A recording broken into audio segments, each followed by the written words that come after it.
History teaches us that it teaches nothing. That was, in short, German philosopher Georg Hegel. Still, historians try, just like our today's guest. Odd Arne Westad is a Norwegian historian, professor at Yale University, expert on Cold War and Chinese and East Asian history. His recent book is called The Coming Storm: Power, Conflict and Warnings from History. Professor Westad, welcome to Deutsche Welle. It's really good to be with you, Roman. Let me start with this. You have dedicated your book to your students at Yale. And are they afraid of World War III? And where do they think it could begin, in Europe or in Asia? I think my students at Yale now, and students I meet everywhere else, young people, are really afraid of war. Not just wars of the kind that we are seeing at the moment, which are terrible enough, but a global war, the kind of conflagration that none of us have seen in our own lifetimes. And that's something that worries me, because I think to some extent they are right. Young people are better, very often, at picking up signals in terms of where things might be heading than what somewhat older people who are used to a different kind of reality would be. So the problem at the moment, as you know, is of course that there are so many different possibilities for regional wars turning into greater clashes that if you compare it to the past, it almost looks as if some kind of great power would be overdetermined, in the sense that, if you think about the world from Eastern Asia through South Asia, through the Middle East to Ukraine, you have a lot of different conflicts that easily could pull several great powers in and create the kind of setting where it would be very hard to avoid a great power war. So I share my students' concerns on this. I hope there are things we can do about it. And one of them, hopefully, is to learn from history and take the warnings from history seriously about how problematic this could become. And still, where do your students see more danger at the moment? In Europe, in Ukraine, where Russia is fighting its war for the fifth year, its full-scale war, we have to mention, or in Asia, Taiwan, for example? I think most young American students, most undergraduates in the United States, now have their sights set in terms of what they deem as being most important to Eastern Asia rather than to Europe or any other part of the world. And I think there are several reasons for it. I mean, one is obviously the competition between the United States and China, but I think it's much more than that. It's this realization that they have, I think, much more clearly than what our generation have, that Eastern Asia now in many ways is the center of the world. That's where things are happening. That's where the economic transformation has been taking place. That's where new technologies are put in motion. But that's also where the highest tension is between several of the powers in that area and outside powers. In a situation that, and it's the students telling me this, not me telling them, remind them very often about the situation with regard to Europe, when Europe was at the center of human development. So I think that's where the focus is, on issues like Taiwan, on issues like what would happen on the Korean Peninsula, on the relationship between China and Southeast Asia, and of course between China and India, something that one in European context very, very rarely thinks about. We are recording this podcast in Berlin, at the heart of Europe, as they used to say, so we will focus on the Russian war against Ukraine. And these days, a lot of politicians and experts here, also in Germany, mention that the full-scale Russian war against Ukraine lasts longer than World War I. What do you think of this comparison, and what does it say? What is striking, I think, about the Russian war of aggression against Ukraine is that it started on the premise that this would be a quick war. The assumption on the Russian side, and I must say the assumption among many Western analysts, was that Russia would have not an easy victory, but that they would achieve most of the aims that they set for themselves. And then, very similar, of course, to what happened in 1914, they got bogged down by the heroism of the Ukrainian people, but also by the ability of Ukraine to create a set of alliances that have made it possible for Ukraine to push Russia back. And then you get a stalemate. And that stalemate, unfortunately, in my view, is probably going to last for quite some time, unless one can get some kind of political and diplomatic breakthrough that would force Russia to the negotiating table, and we could start real negotiations towards a ceasefire. But we are not there yet. So when you say the war could last for some time, how long do you think? I think this war could last for a very long time.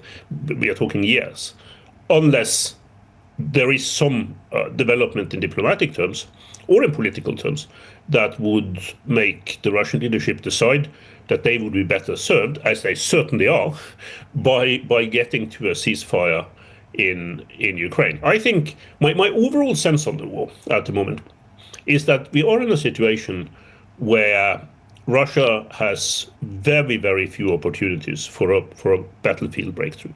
I think Ukraine also have limited possibilities, but it depends on the extent to which, in military terms, Russia actually does exhaust its shrinking resources in terms of putting people and material into the meat grinder in eastern Ukraine.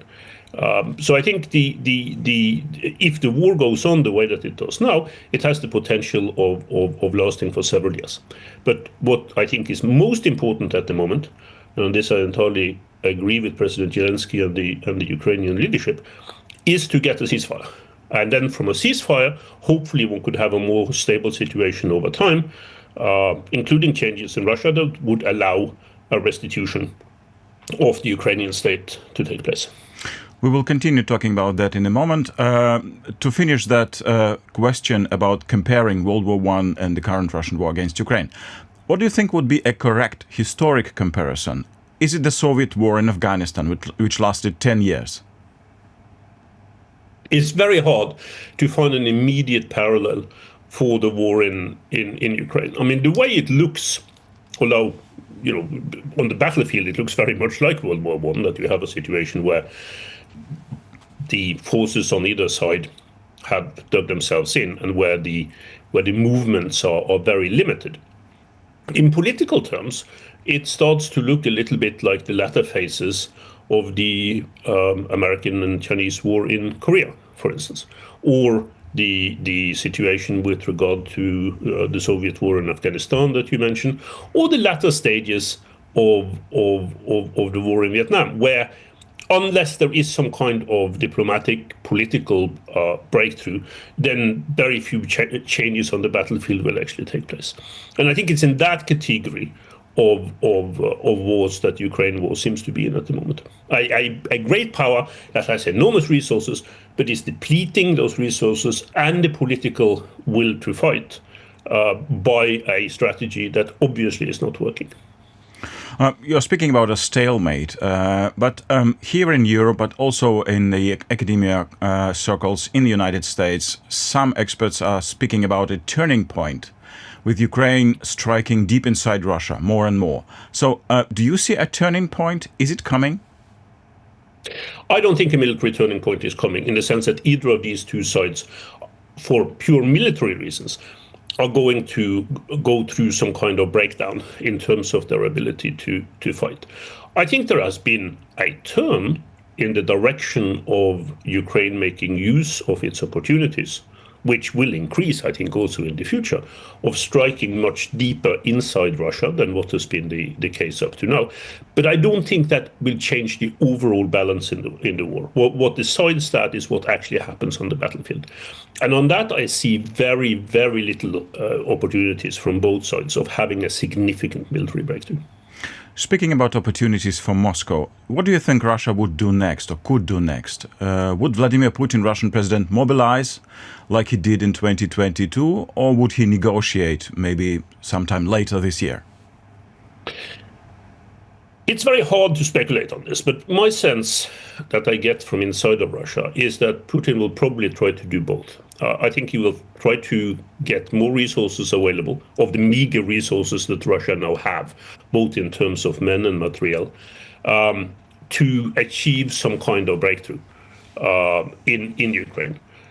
And when it's clear that he will not be able to do that, he will run up against trouble, both in terms of the mobilization and in terms of the battlefield effects of that, then I think there is the possibility that he would turn at least to seemingly being willing to negotiate about a ceasefire. Now, from that point, it would still, I think, and this is what is so tragic for Russia and for Ukraine, it would take some time to get to an actual ceasefire. And I think there could easily, as we've seen in many other wars, be a lot of back and forth before that ceasefire is actually agreed to with tremendous loss of life in the meantime. But I think that's the most likely sequence of things, that Putin will first make a push to try to win the war, and then when it becomes clear that that is impossible, then at some point he or any Russian leader would have to turn to negotiations.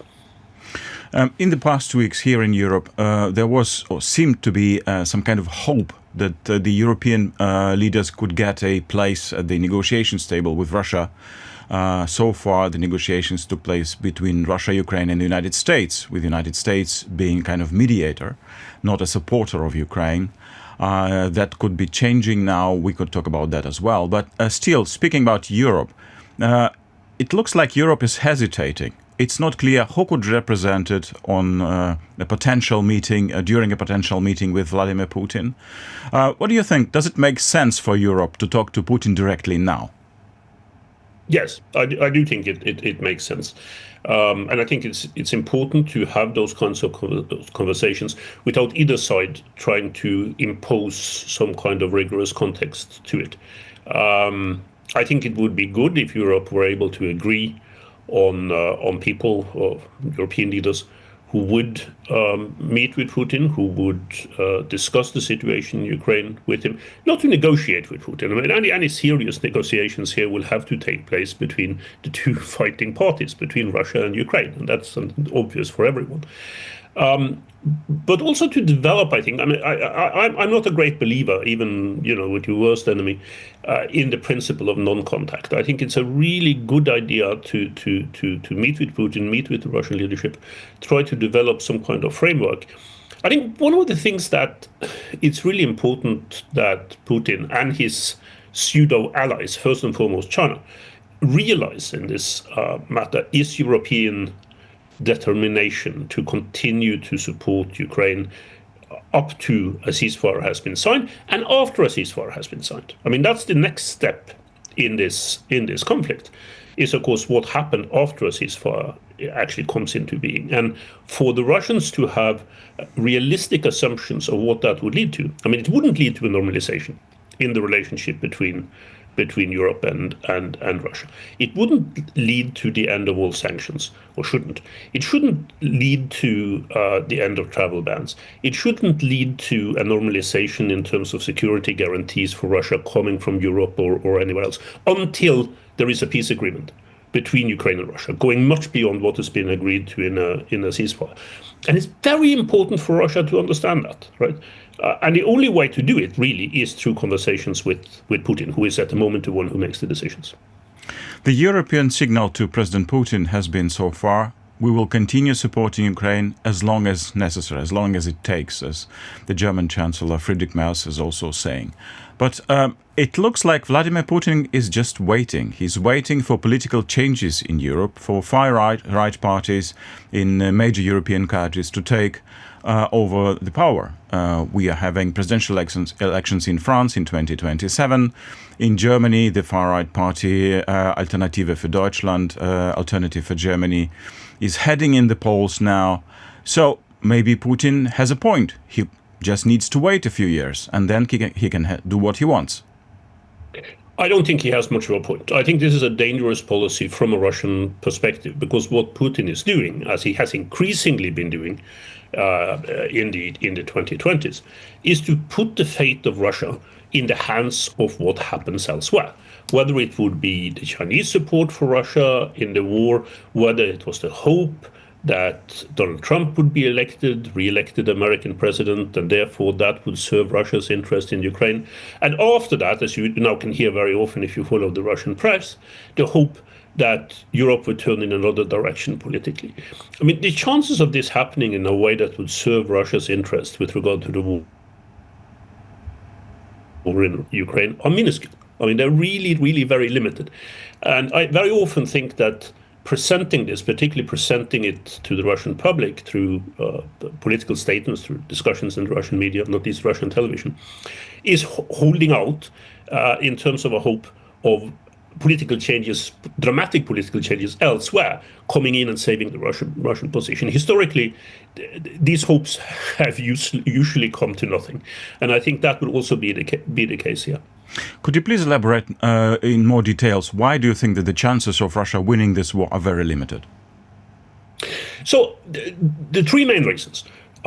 Most important reason by far, what's happening in the battlefield. I mean, Russia would have to dramatically increase what they do in terms of military capability in order to have a breakthrough. And I don't think using the kinds of weapons that Russia is using now, that they have the opportunity for doing that. Secondly, I don't think European, and for that matter, American support, I mean, in terms of weapons, to Ukraine would completely go away. I think the chances are that that will continue, at least at the level that will make it possible for Ukraine to continue to defend itself at the level that it does now. And then, thirdly, this idea that political changes elsewhere, some kind of collapse in democratic processes in Europe or in the United States, would come in to save Russia from itself in a way with regard to this war. I think that is a pipe dream. And even if, I mean, on the European side, even if these political changes, or some of them, were to take place, if we get a change in terms of political leadership in some key European countries, I think the chances that that would serve Putin's overall purposes are relatively limited. Because it would soon, I think, dawn on whoever would be in power, say, in France, or for that matter, in other European countries, that going to a position that would allow, through non-support for Ukraine, Putin to get into a position where he not only dominates Ukraine, but increasingly dominates Eastern Europe, is unacceptable from a European perspective. So I think the chances of that happening are very, very slim.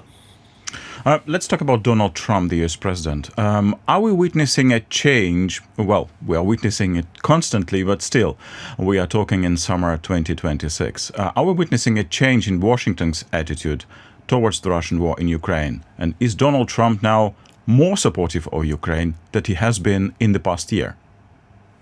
I think the best way of putting this, Roman, is that he is far less interested in putting much emphasis on doing some kind of deal with Putin.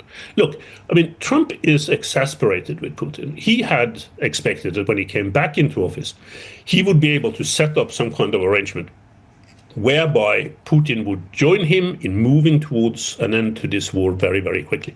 That didn't happen. And the kind of language, the kind of phrasing that Putin has been using, both what we know from his own one-on-one meetings with Trump, but also, perhaps more importantly at this stage, in public, I think for Trump and some of the people working closely with the president, provides the impression that Putin is not taking Trump and the United States seriously, that they are being played. And if there is one thing this president doesn't like, it is the sense of being played by domestic opponents or by foreign leaders. And this has led to a change. I mean, I see this when I'm in Washington and talking to people on the US side. A change not in any increased love, I think, for Ukraine or stepping up of the American perception of the significance of the war in Ukraine, but a definite increase in the distaste for Putin and what Russia stands for. So I think that is a significant change in terms of American perceptions.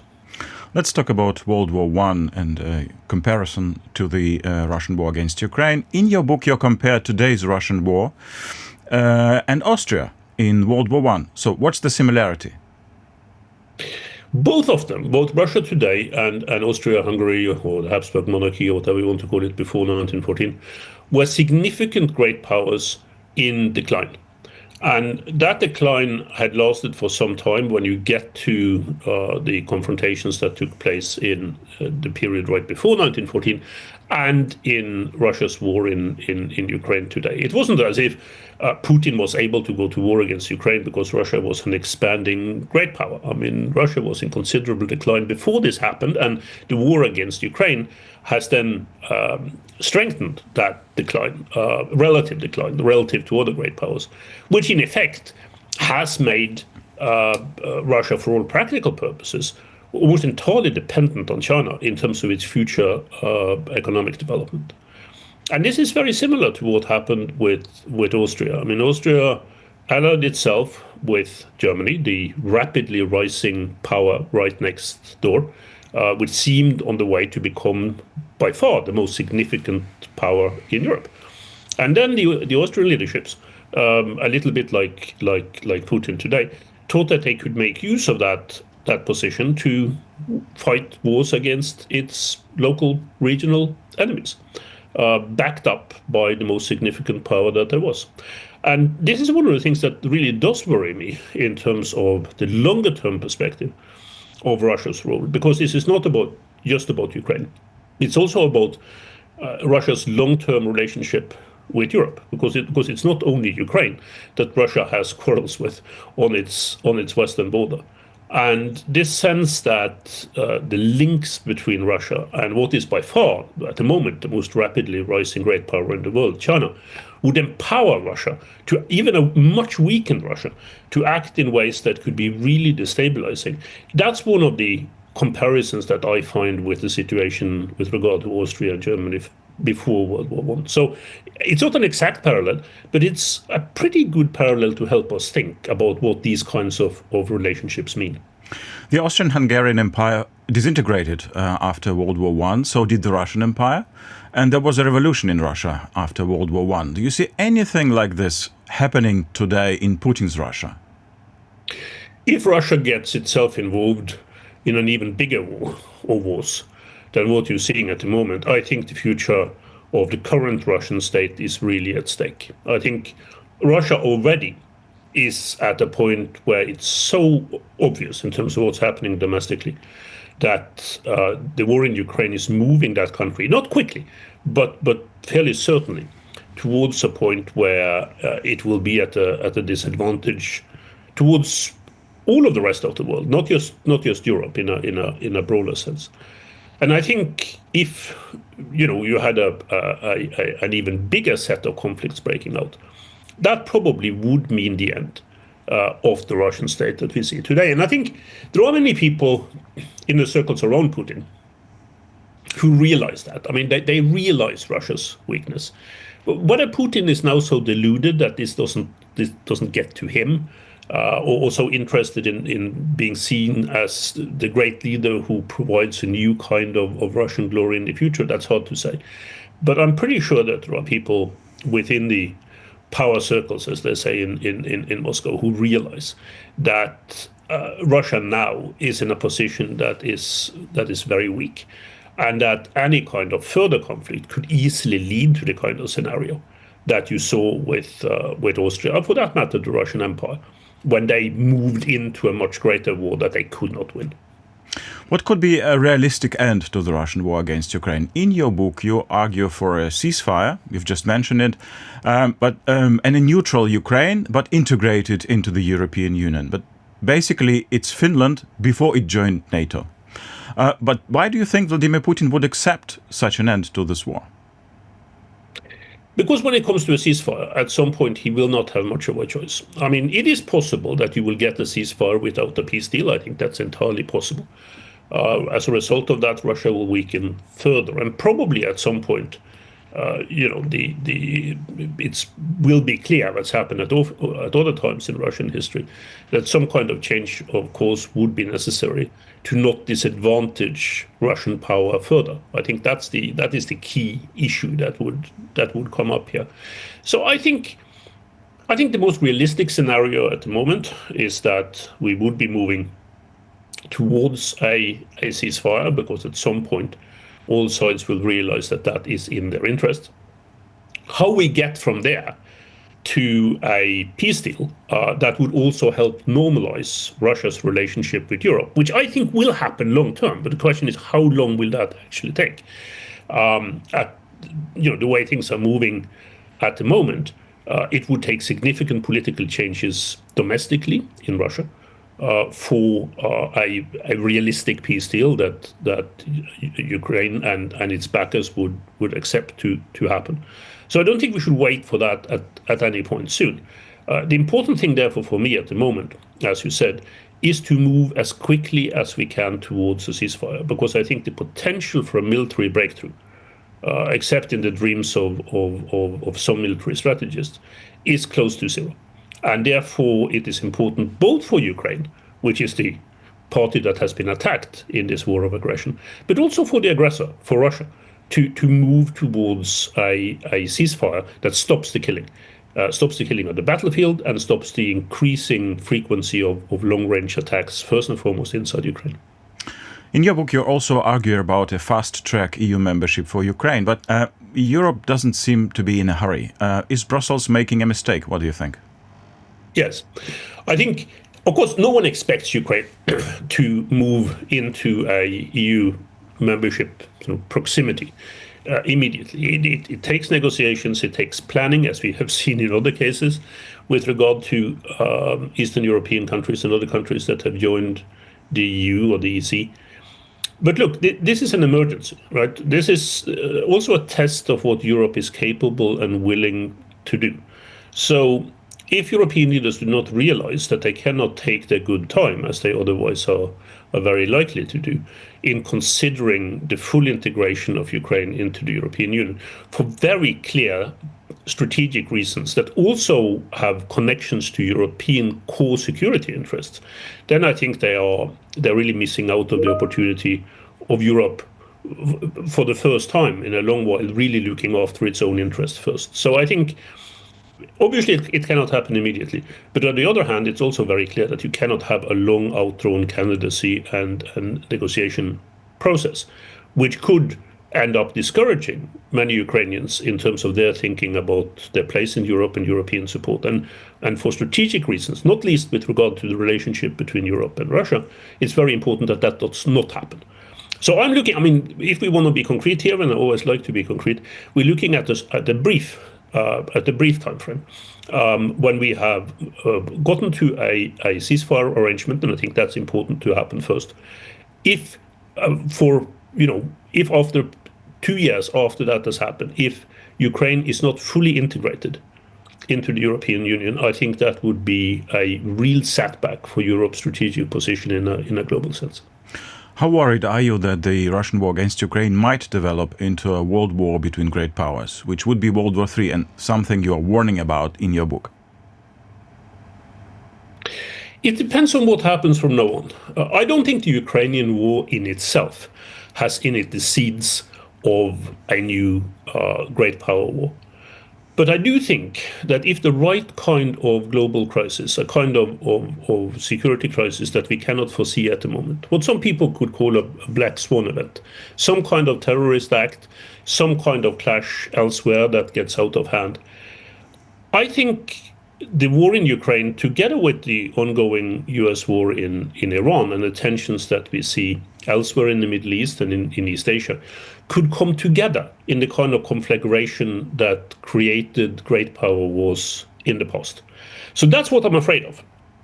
I'm afraid that if we do not find battlefield settlements, meaning ceasefires, for the ongoing wars at the moment, if something were to happen that would be hard to foresee at the moment, then we could end up in a situation that these ongoing wars would make some kind of relaxation in tension, some kind of stability that would move us away from a war, so much harder to achieve.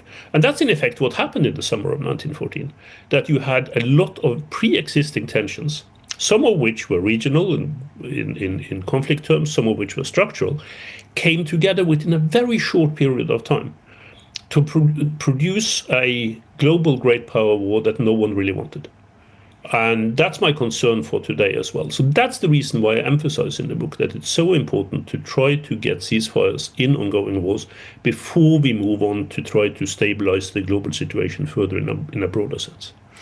In Germany, military and intelligence have been warning that Russia might attack NATO in Europe by 2030 or even earlier. There is a scenario by a German Bundeswehr professor in which Russia attacks one of the Baltic states and simultaneously China puts military pressure on Taiwan, biding the United States in the Pacific. Do you think this could happen? Not as a pre-planned war of opportunity or engagement. But I do think that if the war in Ukraine is not settled on the battlefield, that there is not a ceasefire in place, then I think there certainly is the possibility that Russia at some point could get involved in military adventurism elsewhere. I mean, look, Putin is an opportunist, first and foremost. He is looking for weakness with his opponents, wherever it is, around Russian borders. We've seen that throughout his tenure. We've seen it in Georgia, we've seen it in Moldova, we've seen it in Ukraine. We might see it elsewhere. And I think that's one thing to be concerned about with regard to this. And that's also the reason why it's so important that European, unity in terms of dealing with these kind of issues, European cohesion, actually holds up. I don't think China and Russia are at the point now that if there is not already the situation where a great power war seems likely, we are just moving into that kind of situation, that they would operate jointly in terms of aggression towards others. I do not see that. But I do see a lot of potential that this could happen to either of the two powers. So it could happen to China with regard to the Taiwan conflict, for instance. And it could happen either by design or by accident in Russia's relationship with its neighboring states, particularly its smaller neighboring states. And in that kind of situation, I think there is very little doubt, unfortunately, at the moment, that China and Russia would operate in unison. But it demands that kind of crisis first, I think, for that to happen. So far, China's policy in this war is being described as pro-Russian neutrality. Do you see any changes in that in the coming years? And what role could China play in a post-war settlement in Ukraine? Because there is this idea that this war cannot end without China. Is it so? Yes, I think that's true. I mean, it cannot continue without China, and it cannot end without China. So China has a great deal of responsibility, which the country has tried to shirk as best it can, with regard to the situation in Ukraine. I spent a lot of time in Beijing this spring, and in discussing Ukraine, you always get the same two answers. One is that you have to look at the root causes, meaning in the Chinese book, the increasing American role and especially NATO expansion. And the second one is that China is entirely neutral and has very little to do with this war whatsoever. Both of which statements are obviously false. And when it comes to the first one, I think very few historians believe that it was NATO expansion per se that led Putin to attack Ukraine as an independent state and try to fold it into Russia. And secondly, China is no neutral. China has indirectly been supporting the Russian warfare effort in Ukraine ever since the war started, or at least after the first weeks. There were some significant doubts in Beijing about the wisdom of this enterprise in the first weeks, but then Xi Jinping himself decided that it was necessary to back Russia up, because the alternative was to give the United States some kind of victory that they didn't want to see in the American policy and in the Chinese perception of things. So one of the big questions for me in this issue is the relationship between China and Europe. Because through its policy with regard to Russia overall and its policy with regard to Russia's war of aggression in Ukraine, China has moved into a situation where it increasingly has been losing Europe as a main partner, potential partner, both in economic terms, but also in the broader international setting. And I'm still amazed. I mean, this is one of the things that has surprised me with regard to this war. The degree to which Chinese leaders do not fully realize the future consequences of that. Europe is still by far China's most important trading partner, and China is still very much dependent on its foreign exports. Its domestic economy is growing, but as we have seen recently, is not in a position to take over for foreign economic engagements. And Europe is right at the center of that. So the Chinese policy of indirect support for Russia in this war, which has been crucial for Russia's ability to wage the war in the first place, has, of course, done a lot of damage, lasting damage, I believe, in China's relationship with Europe. Would you agree that the West is still more afraid of Russia losing in Ukraine than Ukraine losing, because Vladimir Putin might go nuclear? I don't think so. I mean, I don't think there is that fear in a direct sense, unless, of course, something were to happen that would really threaten the stability of Russia in terms of weapons use from the side of others.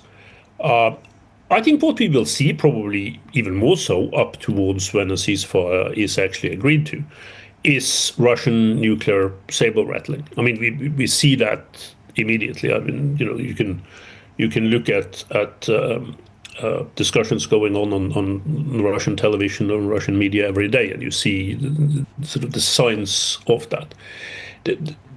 The chances, I think, that in the current conflict, I'm not talking about all kinds of possible great power constellations or wars of the future, but in the current conflict, that Russia would move in the direction of actually making use of nuclear weapons, as even though some of the leading experts have been threatening with. I was just listening to an interview with my old friend Sergei Karaganov the other day, who said, well, to end the war, Russia may need to use a nuclear weapon in Europe.